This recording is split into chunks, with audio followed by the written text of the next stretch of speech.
want to know about Muslims? Ask a Muslim. Ask a Muslim. Ask a Muslim. Let me ask nobody else.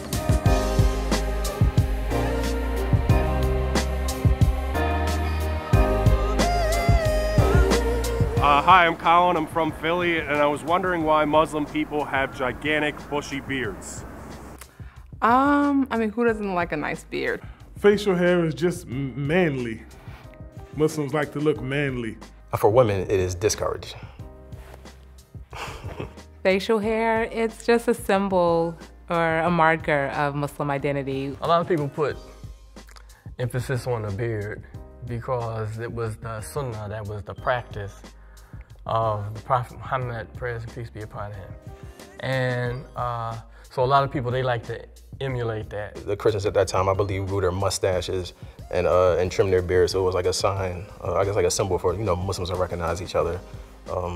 Grow the beard, trim the mustache, kind of like a identification type of thing.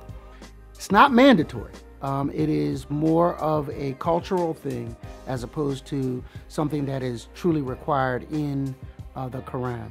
If you find people who cannot grow facial hair, that would suggest that they cannot be Muslim, and that is not the case. Some people almost make it synonymous with piety, but in reality, you know, how much facial hair you have on your face doesn't have anything to do with the degree of piety that you have. Piety, you know, comes from the heart, not the length of your beard. My name is Dawn Haverkate-Enns, and I'm from, well, I live in Kansas. I was just wondering, when I see a lot of the Muslim women around, they have different kinds of clothing, and some totally cover their faces, and I want to know why that's the case. The Muslim dress. Oh, a wonderful topic of discussion. It's about modesty, right? And Muslim women aren't required to cover their faces, but some do. And I have to tell you, like, it really depends on where you're from. I think a lot of people get this image of this burqa and these kind of oppressed women, you know, who are like, can't do anything, can't talk. But I'm from Brooklyn. And sisters, you know, we like to be dipped. And so whether you have on a niqab or not, like, people look nice and they have their colors and they got their matching kicks and, you know, it's like, I mean, they're color coordinated. So it's about modesty, but it doesn't prevent you from sort of expressing yourself personally or feeling beautiful. For me, I started covering my hair when I was 14 in high school. And when I did, everything changed. Like, the guys that liked me in high school didn't like me anymore. And I lost friends, I gained friends, but it for me, made me more God conscious. The same way if someone to dress like a nun, they're going to carry themselves differently. So I continue to cover for those kind of reasons.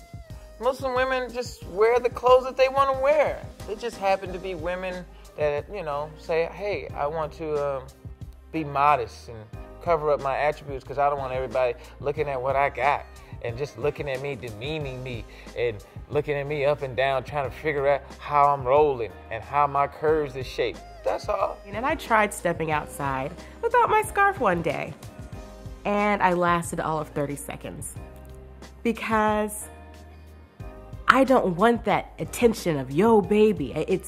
So I say I don't need my scarf because Islam is already inside me and I've been wearing it for so long, but I do need it. I think the most important thing is a general sense of modesty, which again can be defined by the culture that you live in. But what they all have in common is that the woman is going to be dealt with as a mind and as a spirit more than just a body.